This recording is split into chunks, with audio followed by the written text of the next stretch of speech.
पाकिस्तान के द्वारा आतंकी घटना और घुसपैठ का प्रयास फिर से किया जाएगा। किसी प्रमुख राजनेता की हत्या या मृत्यु, आर्थिक रूप से यूपी को सशक्त करने का उनका पूरा प्रयास 2026 में दिख रहा है। राहुल गांधी और नरेंद्र मोदी की दोनों राष्ट्रीय, डोनाल्ड ट्रंप का जो जन्म हुआ है वो सिख लगन के अंदर है। चाइना भारत को अपने पक्ष में करने का प्रयास करे। दो देशों के बीच में जंग विश्व में से छिड़ने वाला है।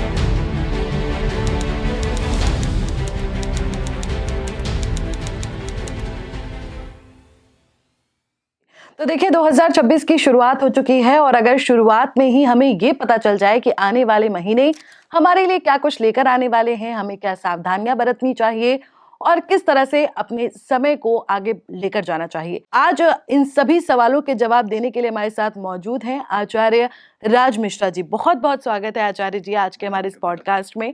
मेरा सवाल ये है कि भारत के लिए कैसा रहने वाला है 2026? देखिए, अगर मैं भारत की दृष्टि से देखूं, भारतीय दृष्टि से 2026 निश्चित रूप से बेहतर है। अगर मैं प्लैनेटरी पोजीशन को उठा करके देखूं या मैं अगर अंक के दृष्टि से, दोनों दृष्टियों से देखूं जी, तो मैं ये कह सकता हूं कि भारत की दृष्टि से, क्योंकि अगर मैं जुपिटर एक बहुत इंपॉर्टेंट प्लैनेट कहे जाते हैं ज्योतिष में, और अंक ज्योतिष के अकॉर्डिंग भी ये सूर्य का अंक है। अगर देखा जाए ये वाला जो वर्ष है ये सूर्य का वर्ष है।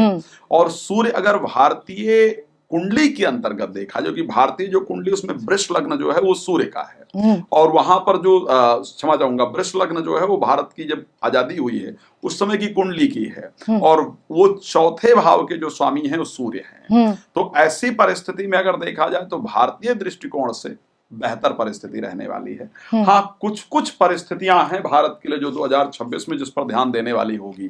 जैसे अगर हम जनवरी में बात कर रहे हैं और जनवरी में ही बात करूं तो मुझे दिख रहा है कि भारत में सोशल मीडिया के द्वारा, हम सोशल मीडिया पर डिस्कस कर रहे हैं, बट सोशल मीडिया के द्वारा भारत में हिंसा भड़काने का प्रयास किया जाएगा।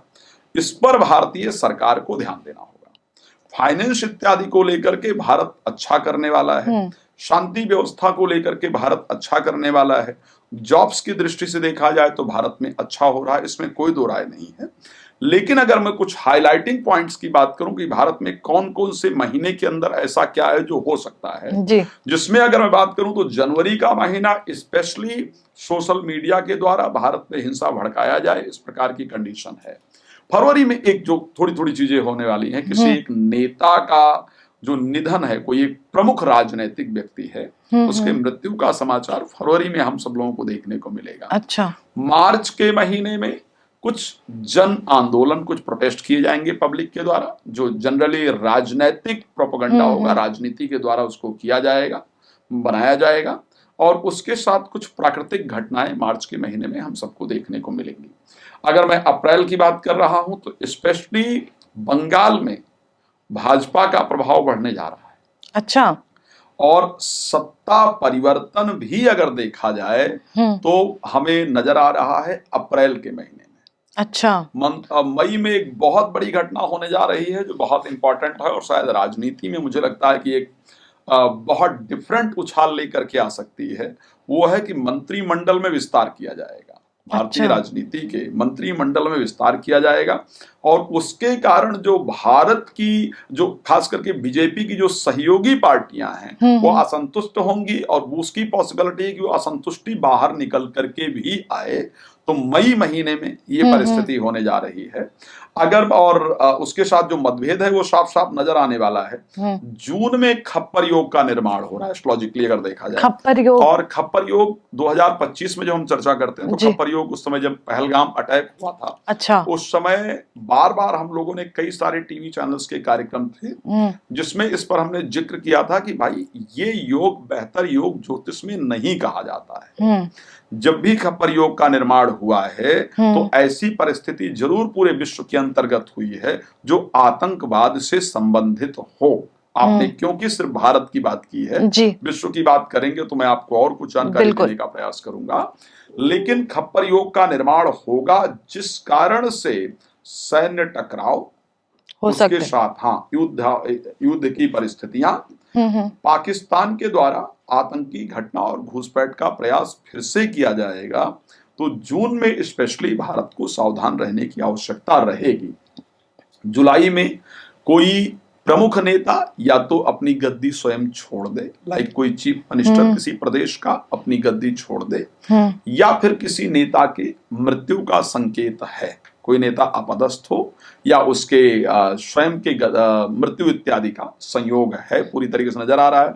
अब उसमें आप नरेंद्र मोदी जी को नहीं जोड़िएगा, मोदी जी जुलाई में गद्दी छोड़ने नहीं जा रहे हैं, ये मैं क्लियर कर रहा हूँ, ठीक है। तो वो परिस्थिति नहीं है। अगस्त में फिर से एक बार पाकिस्तान के द्वारा सीज फायर उल्लंघन किया जाएगा, जिस कारण से थोड़े हालात तनावपूर्ण होंगे। सितंबर के महीने में कुछ गठबंधनों में परिवर्तन होगा, चाहे वो कांग्रेस की बात की जाए, चाहे वो बीजेपी की बात की जाए। कुछ पार्टियां इधर से उधर आएंगी, यानी राजनीतिक परिस्थिति के अंतर्गत कुछ चेंजेस होगा। सितंबर महीने के अंतर्गत ये होगा। अक्टूबर में एक नया रोग उत्पन्न हो जो फैले, जिसके कारण थोड़ी प्रॉब्लम रहेगी। अच्छा। आप सोचेंगे सब खराब खराब ही बता रहे हैं, तो मैंने अच्छा पहले बता दिया है जी, जी। अच्छी परिस्थितियां, बाकी सब कुछ अच्छी रहेंगी। ये मैंने हाइलाइटिंग्स बताए। जॉब वाइज अच्छा रहेगा, रुपया निश्चित रूप से ऊपर जाएगा, अच्छा। गोल्ड इत्यादि महंगा होगा, लेकिन इन्वेस्टमेंट के लिए चांदी सबसे बेहतर होगी और कॉपर सबसे बेहतर होगा। बाकी अच्छी चीजें होंगी, ठीक है। लेकिन जो ये चीजें हैं ये ध्यान देने वाली, इसलिए मैंने आपको बताने का प्रयास किया है। तो अक्टूबर में रोग फैलने का भय है। नवंबर में आतंकी और हिंसक घटना एक बार फिर से होगी और किसी प्रमुख राजनेता की हत्या या मृत्यु, सत्ता परिवर्तन इत्यादि दिख रहा है। तो नवंबर में जनरली हमको ये कोशिश करनी चाहिए, जो क्राउडेड प्लेसेस हैं, जो ऐसे इलाके हैं, वहां पर जाने अवॉइड करना चाहिए। बिल्कुल। तो आपने भारत की बात की है, तो मैं इसलिए ये सब चीजें बता रहा हूँ। बिल्कुल। और अब देखिए, आपने पीएम मोदी की भी बात की है, और पीएम मोदी जो है हमारे देश का नेतृत्व करते हैं, हमारे देश के नेता हैं, सबसे बड़े लीडर कह सकते हैं। तो उनके बारे में भी लोग बहुत एक्साइटेड रहते हैं जानने के लिए कि आखिर नरेंद्र मोदी के लिए ये साल कैसा रहने वाला है। देखिए, फिलहाल क्योंकि मैं अगर एस्ट्रोलॉजिकली थोड़ा सा बात करूं, न्यूमरोलॉजी वाइज, तो ये वर्ष उनके लिए अच्छा दिख ही रहा है। बट मैं अगर एस्ट्रोलॉजिकली बात करूं तो मोदी जी की वृश्चिक राशि है और पंच महापुरुष योग है ज्योतिष में। अगर ये योग बन जाए तो ऐसे परिस्थिति के अंतर्गत वो व्यक्ति सफलता को प्राप्त करता है जी। मंगल स्वग्रही हैं, चंद्रमा उनके साथ बैठे हुए हैं। इस टाइम पर उनकी मंगल की दशा, जो सबसे पावरफुल प्लैनेट है, उसकी दशा चल रही है जी। और बुध उनकी कुंडली का एक बहुत पावरफुल प्लैनेट है, उसकी अंतर्दशा चल रही है। जून तक ये परिस्थिति रहने वाली है। जून तक आप मोदी जी को बहुत स्ट्रॉन्ग लीडर के बारे रूप में देखेंगे और उनके जो भी डिसीजंस हैं वो बहुत परफेक्ट होते हुए आप देखेंगे। बिजनेस को लेकर के आप थोड़े दिन के अंदर ही देखेंगे कि भारत चाइना और ऑस्ट्रेलिया के साथ मिलकर के एक नई बिजनेस डील करने वाला है। अच्छा। तो इस समय पर व्यापारिक और मोदी जी का जो पहले के समय का ध्यान है वो सिर्फ व्यापारिक चीजों के लिए कि भारत की अर्थव्यवस्था को स्ट्रॉन्ग कैसे किया जाए, जॉब कैसे क्रिएट किया जाए, बाहरी कंपनियों को कैसे लेकर के आया जाए और अपने जो अलायंस हैं उनको किस प्रकार से कंट्रोल किया जाए, इस पर ध्यान रहने वाला है। मोदी जी का अगर स्पेशली मैं ध्यान की बात करूं तो बिजनेस और जॉब क्रिएट करने के बारे में उनका ध्यान रखने वाला है और एक अर्थव्यवस्था को स्ट्रॉन्ग कैसे किया जाए उस पर ध्यान रहने वाला है। जून के बाद जब उनकी बुध मंगल में केतु की अंतर्दशा प्रारंभ होगी, वो समय उनका थोड़ा डिफरेंट होगा। उस समय उनके व्यवहार में आप चेंजेस देखेंगे और धर्म से रिलेटेड बहुत इंपॉर्टेंट डिसीजन आप उनके द्वारा जून के बाद देखेंगे। अच्छा। जून के बाद उनके नेचर में परिवर्तन आने से वो आध्यात्मिक ज्यादा हो जाएंगे, अंतर्मुखी ज्यादा हो जाएंगे, बात करना आप कम पसंद करेंगे और धीरे धीरे अपने राजनीतिक जो रिस्पॉन्सिबिलिटी है उसको कम करने का प्रयास करेंगे। ठीक है, तो इस प्रकार की परिस्थिति रहेगी। बट ओवरऑल अगर मैं देखूं तो मैं कह सकता हूं कि अभी प्रधानमंत्री के पद पर रहेंगे और ये वाला कार्यकाल वो पूरा भी करेंगे और उसके साथ साथ उनके डिसीजन स्ट्रॉन्ग है, मैं बेहतर देख पा रहा हूं। जून के बाद में उनके स्वास्थ्य पर थोड़ा मुझे वो है कि उनके स्वास्थ्य पर उनको ध्यान देना होगा। बिल्कुल। और देखिए, पीएम मोदी के बाद अगर बात होती है योगी आदित्यनाथ की, कहा जाता है कि हो सकता है वो अगले पीएम हो। उनका कैसा रहने वाला है 2026? क्या 2026, क्योंकि मैंने योगी जी की कुंडली पर थोड़ा डिटेल में काम किया था जी। ठीक है, और अगर मैं 2026 की बात करूं, मैंने योगी जी की कुंडली में डिटेल में देखा तो मुझे बेहतर दिखा है। ठीक है, योगी जी का जो विशेष 2026 के अंदर जो रवैया देखने को मिलेगा, एग्रेसिव रवैया एक उनके द्वारा देखने को मिलने वाला है। योगी जी की भी एक्चुअली बुध की दशा ही चल रही है और बुध ही अंतर में, क्षमा चाहूंगा, शुक्र की महादशा चल रही है उनकी, और शुक्र की अंतरदशा चल रही है, और शुक्र उनकी कुंडली के 11th हाउस में बैठे हुए हैं, और 11th हाउस में जो शुक्र बैठे हैं, आई थिंक वो शुक्र बुध के साथ ही बैठे हुए हैं। तो शुक्र बुध का दो ही चीजें बड़ी डिफरेंट है जी। जो उनके अगेंस्ट है अखिलेश यादव, दोनों का जन्म लग्न एक ही है। अच्छा। लेकिन अखिलेश यादव का शुक्र और मंगल है 11th हाउस के अंतर्गत, और योगी जी हैं, इनका शुक्र और बुध जो है वो 11th हाउस में है। योगी जी का बृहस्पति अच्छा है, अखिलेश यादव का बृहस्पति नीचस्थ है। तो ये डिफरेंस है उन दोनों की कुंडलियों में। बट अगर मैं योगी जी को लेकर के बात करूं तो क्योंकि शुक्र दशमेश है और 11th हाउस में है, तो आर्थिक रूप से यूपी को सशक्त करने का उनका पूरा प्रयास 2026 में दिख रहा है, और उसके साथ कैसे बिजनेस क्रिएट हो सके उस पर वो काम करेंगे। बट क्योंकि मंगल के साथ है, तो ऐसे कंडीशन में जितने भी उपद्रवी लोग हैं उनके लिए बहुत स्ट्रांग डिसीजन, और स्पेशली महिलाओं के लिए कोई नया डिसीजन, कोई नया कानून, कोई नए लाभ का रास्ता उत्तर प्रदेश में आएगा 2026 के अंदर। लेकिन 2027 में मैं सब फिर से उनको एक विजय प्राप्त करते हुए देख पा रहा हूं। और देखिए, आपने अखिलेश यादव का नाम लिया, योगी आदित्यनाथ हो गए, तो अखिलेश यादव के बारे में भी लोग जानना चाहते हैं, क्योंकि यंग नेता हैं और काफी साल तक उनकी सरकार भी रही है यूपी में। अगर हम बात करें तो उनके लिए कैसा रहने वाला है आने वाला समय? मैं आपको एक बात क्लियर कहना चाहूंगा, क्योंकि बृहस्पति नीचस्थ है उनका जी, और बृहस्पति के नीचस्थ श्री रामचरितमानस के सुंदरकांड में एक चौपाई है कि राम अभिमुख संपत्ति प्रभुताई और जाए रही पाई बिन पाई। ठीक है, ये हनुमान जी ने कहा था रावण से कि राम से विमुख होने पर, धर्म से विमुख होने पर आपकी जो प्रभुता है, जो संपत्ति है, वो धीरे धीरे जाना शुरू हो जाती है, और उसको वापस लेकर के आना बहुत मुश्किल होता है।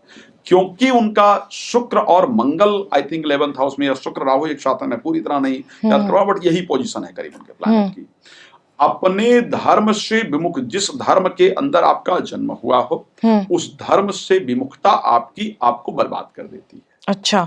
यदि वो वास्तविकता में धर्म के पालन पर आते हैं, मुझे निश्चित रूप से उम्मीद है कि उनके जो लोग मार्गदर्शक हैं उनको सही गाइडेंस जरूर देंगे। तो अगर वो उस पर वापस आएंगे तो परिस्थितियां अभी की अपेक्षा निश्चित रूप से बेहतर होंगी। अच्छा। लेकिन उनके कुछ जो बयान रहे, जो मुझे लग रहा है कि शायद वो बृहस्पति के कारण दिए जा रहे हैं, या फिर कह सकते हैं कि उनका जो जिस राह पे चलते हैं, MY समीकरण जो है उनका, वो हो सकता है।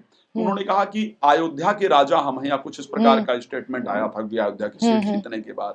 तो ये मैंने कहा कि राम विमुख संपत्ति प्रभुताई, तो ये जो स्टेटमेंट है वो उनको नुकसान करेगा। मुझे जहां तक लग रहा है वो पॉसिबल नहीं है कि 2027 के अंदर जो उनको एक समर्थन मिला था 2024 में लोकसभा इलेक्शन के अंदर, वो नहीं मिले, उसको वो कंटिन्यू रख पाए, उसके चांस कहीं ना कहीं मुश्किल दिख रहे हैं। बिल्कुल। और अब देखिए, सबकी बात हो गई है, सिर्फ राहुल गांधी बचे हैं। राहुल गांधी भी एक ऐसे नेता है जिनके बारे में लोग जानना चाहते हैं, विपक्ष के नेता हैं, उनका क्या रहेगा? और लोग ये भी जानना चाहते हैं कांग्रेस आगे चलकर क्या करेगी, क्योंकि मैंने आपसे सुना, जिस तरह से आप लोगों की कुंडलियां पढ़ते हैं, नेताओं की कुंडलियां पढ़ते हैं, जानते हैं उनके बारे में, तो राहुल गांधी का कैसा रहने वाला आने वाला? अगर मैं राहुल गांधी को लेकर के स्पेशली चर्चा करूं कि जनरली राहुल गांधी को लेकर के उनकी राहु की जो महादशा चल रही है और जो अंतरदशा उनकी है वो भी आई थिंक राहु की चल रही है, और राहुल की कुंडली के 10वें भाव के अंतर्गत बैठे हुए प्लैनेट हैं जी। तो अगर मैं राहुल गांधी को लेकर के बात करूं, अभी परिस्थिति उनके लिए बहुत अनुकूल नहीं है। ठीक है, मेहनत की आवश्यकता है, और अगर मेहनत करते हैं तो ये कहा जा सकता है कि उसके लिए आगे जाकर के, राहुल गांधी का कोई जन्म वृष लग्न का है, और राहुल गांधी की वृश्चिक राशि। सबसे पहले मजे की तो बात यह है कि राहुल गांधी और नरेंद्र मोदी की दोनों राशि एक है। अच्छा। ये बड़ा डिफरेंट है, राहुल गांधी की और नरेंद्र मोदी की दोनों की राशि एक ही है। लेकिन क्योंकि राहुल गांधी की राहु की महादशा चल रही है और कुंभ राशि के अंतर्गत राहु बैठे हुए हैं और राहु की ही अंतरदशा चल रही है, बट जब मैं पूरी कुंडली को उठा करके मैंने एक ही चीज उनके कुंडली में देखा कि सूर्य और मंगल का अपना संयोग, लेकिन 10वें भाव के जो स्वामी है राहुल गांधी के, शनि, जो 12th हाउस के अंतर्गत बैठे हुए हैं। तो मैं राहुल गांधी जी को ये कहूं किसी प्रकार से कि वो जिस पोजीशन के लिए प्रयास कर रहे हैं उस पोजीशन पर फ्यूचर में अगर पहुंचते हुए कहूं तो मुझे बहुत मुश्किल दिखाई नहीं दे रहा है। हाँ, पूरे भविष्य की मैं बात कर रहा हूँ। फिलहाल जो अगला इलेक्शन आने वाला है उसमें तो मुझे शायद आई थिंक 2029 में अगला इलेक्शन होगा, तो उसमें तो मैं नहीं देख पा रहा हूं कि राहुल गांधी जी अभी प्राइम मिनिस्टर की पोजीशन तक पहुंचे। अच्छा, मैं ये नहीं कह रहा हूं कि सरकार किसकी आएगी 2029 में, वो एक लंबा प्रोसेस है, लेकिन जो प्रधानमंत्री बनने के लिए कम से कम आपके कुंडली के अंतर्गत या तो एक बड़ा राजयोग होना चाहिए और या आपके कुंडली के अंतर्गत कम से कम पंचमेश, दशमेश, नौमेश कुछ इस प्रकार के संयोग बनने चाहिए। मुझे क्योंकि वो डिटेल इंटरनेट से मिला है, मैं बड़ा क्लियर बता रहा हूं, मैं ये नहीं कह रहा हूं कि वो डिटेल मेरे पास एक्यूरेट मिला हुआ है। अगर इंटरनेट पर प्राप्त डिटेल, जो सभी पंचांगों ने उनके डिटेल को छापा है, अगर वो डिटेल एक्यूरेट है तो राहुल गांधी जी के द्वारा अभी जो है वो सत्ता प्राप्त होती हुई मुझे नजर नहीं आ रही है। या मैं कहूं कि पब्लिक कोई सपोर्ट करेगी तो उस प्रकार के सपोर्ट की परिस्थिति दिख नहीं रही है। क्या है कि जब राहु 10th हाउस में होता है तो व्यक्ति की जो एक कंटिन्यूटी होती है ना किसी भी चीज की, वो उसको कंटिन्यू कर नहीं पाता है। तो और ये राहुल गांधी जी के साथ देखा गया है कि आपने कोई यात्रा निकाली तो उस पर आपको लगा कि मैं एक यात्रा निकालूंगा सफलता मिल पाएगा, इट इज नॉट पॉसिबल। आपको एवरी डे मेहनत करना पड़ता है। मैं सपोर्टिंग की बात नहीं कर रहा हूं, मैं बीजेपी, गैप आ जाता है, देखने को मिलता है। नरेंद्र मोदी अगर फॉरेन से आते हैं, मैं शायद वो एक समिट या कोई कार्यक्रम चल रहा था साउथ अफ्रीका में, 4-5 दिन की आप यात्रा करके आए हैं और उसके बाद वो सीधे साइंटिस्टों को संबोधित करने के लिए जाते हैं। या आपको पता होगा एक विदेश यात्रा के बाद आए थे और जो नया उसका संसद भवन का निर्माण हो रहा था उसको वो जाते हैं देखने के लिए कैसा काम चल रहा है, क्या चल रहा है। तो एक ये कंटिन्यूटी है और एक आप यात्रा करने के बाद और फिर आप सो जाएं या तो पब्लिक आज की बड़ी डिफरेंट है। और वो मुझे लग रहा है कि राहुल गांधी जी का, क्योंकि 10th लॉर्ड 12th हाउस के अंतर्गत है और शनि 10th का लॉर्ड है, तो वो एक आलस्य क्रिएट कर दे रहा है। राहु को कहा जाता है कि 10th हाउस में है तो आपको रेगुलर नहीं देते हैं, बीच बीच में रोक देते हैं और वो रोकना उनके लिए नुकसानदायक हो रहा है। अच्छा। मैं उम्मीद करता हूं अगर उनके कोई मार्गदर्शक हैं तो निश्चित रूप से वो शायद वो उनको गाइडेंस दे रहे होंगे जिससे वो चीजों को संभाल पाए। बट अगर मेरी प्रेडिक्शन देखा जाए तो मैं 2026 में कांग्रेस को कुछ बड़ा करते हुए नहीं देख पा रहा। अच्छा, मैं एक चीज और देख रहा हूं कि मुझे लगता है कि कांग्रेस के अध्यक्ष का परिवर्तन 2026 में किया जाए। अच्छा, मल्लिकार्जुन खड़गे की जगह किसी और को बैठाया जाए, चेंज किया जाएगा।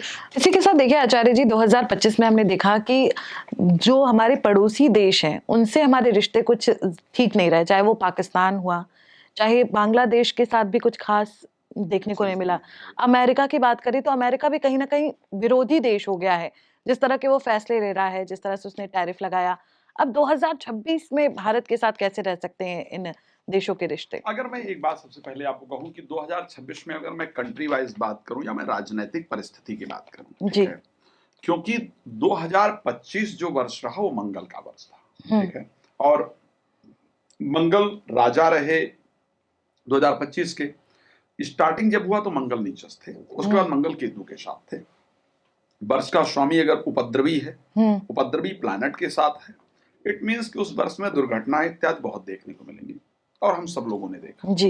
2026 का अंक क्योंकि एक बनता है और इसके राजा हुए सूर्य। सूर्य एक ईगोइस्टिक प्लैनेट है, अहंकारी प्लैनेट है। अगर आप ये कहीं भी सोच करके चले कि रिलेशन बेहतर होंगे, उसके चांस बहुत कम है। ये परिस्थिति बहुत कम होती हुई दिख रही है क्योंकि हर आदमी के अंदर एक अपना अहंकार होगा। और मैं जब अमेरिका की बात करता हूं तो डोनाल्ड ट्रंप का जो जन्म हुआ है वो सिंह लग्न के अंतर्गत हुआ है।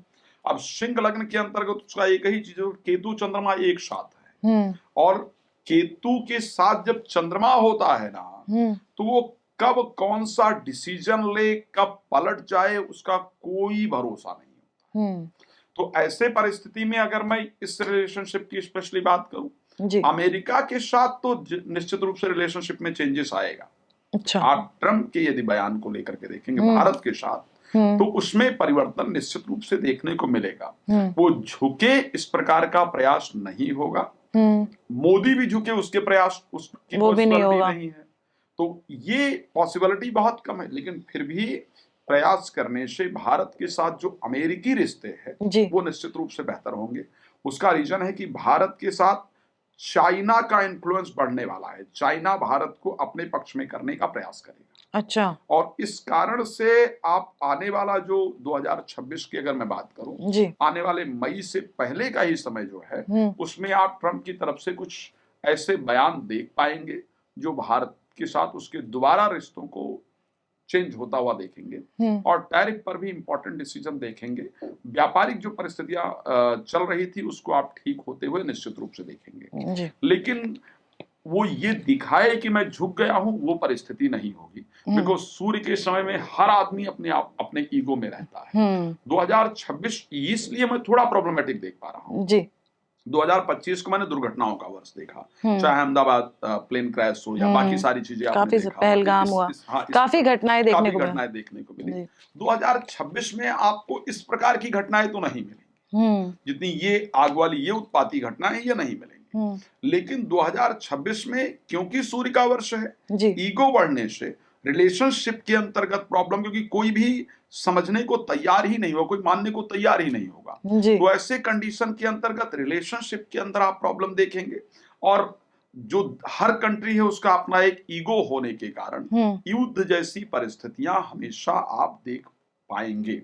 अगर मैं विश्व के हालात को लेकर के बात करूं तो ये सत्य है कि यूरोप के अंदर आप देखेंगे कि आर्थिक युद्ध स्टार्ट होगा। अच्छा। हाँ, यूरोप के अंतर्गत स्पेशली आर्थिक युद्ध स्टार्ट होगा। मैंने ये बताया कि ऑस्ट्रेलिया, भारत और चाइना तीनों मिलकर के एक व्यापारिक नया डिसीजन लेने का प्रयास करेंगे। फ्रांस में, स्पेन में, इटली में, जर्मनी में, इंग्लैंड में आर्थिक और राजनैतिक ये दोनों परिस्थिति खराब होंगी। अच्छा। 2026 के अंदर आप खराब परिस्थिति देख पाएंगे। और जो आर्थिक परिस्थिति यूरोप में जो आर्थिक युद्ध होने वाला है उसका कोई और कारण नहीं होगा, उसमें अमेरिका का अहंकार ही उसका एकमात्र कारण बनने वाला है जिससे आर्थिक परिस्थिति खराब होगी। अगला जेनजी जो आप एक देखने वाले हैं 2026 में, जो सबसे बड़ा प्रोटेस्ट देखेंगे वो जनरली आप यूएस के अंदर ही देखने वाले। अच्छा। यूएस और इंग्लैंड दो ही कंट्रियां हैं जहां पर सबसे ज्यादा जो होने वाला है वो पूरी तरीके से नजर आ रहा है।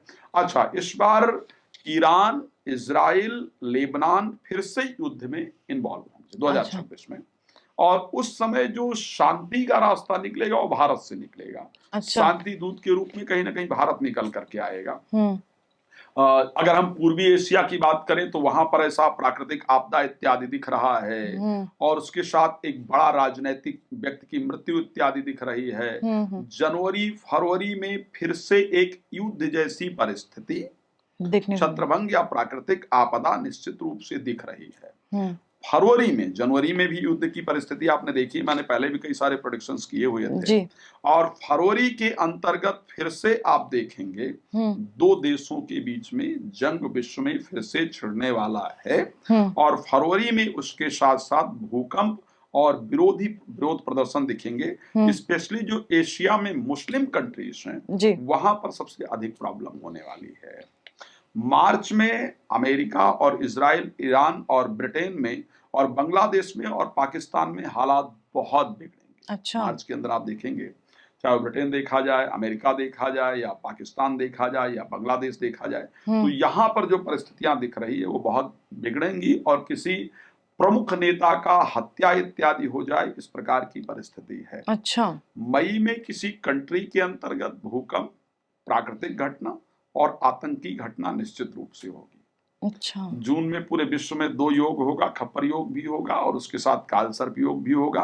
मंगल पर शनि की दृष्टि भी होगी। तो मुस्लिम कंट्री के ऊपर आतंकी घटना और हवाई हमला भी होगा। अच्छा। तो ये परिस्थिति वहां पर जाकर के होने वाली है। जुलाई में पाक, ईरान, गाजा, सीरिया, कतर में युद्ध और हवाई हमला निश्चित रूप से होगा। और नवंबर में एक तो अमेरिका अपना डिसीजन चेंज करेगा पाकिस्तान इत्यादि को लेकर के, और आतंकी घटना नवंबर में फिर से होगी और अमेरिका और इजराइल की एक बहुत बड़ी दादागिरी निकल करके आएगी। अच्छा। तो विश्व की परिस्थिति ये रहेगी। अगर हम तो ये परिस्थितियां जनरली विश्व की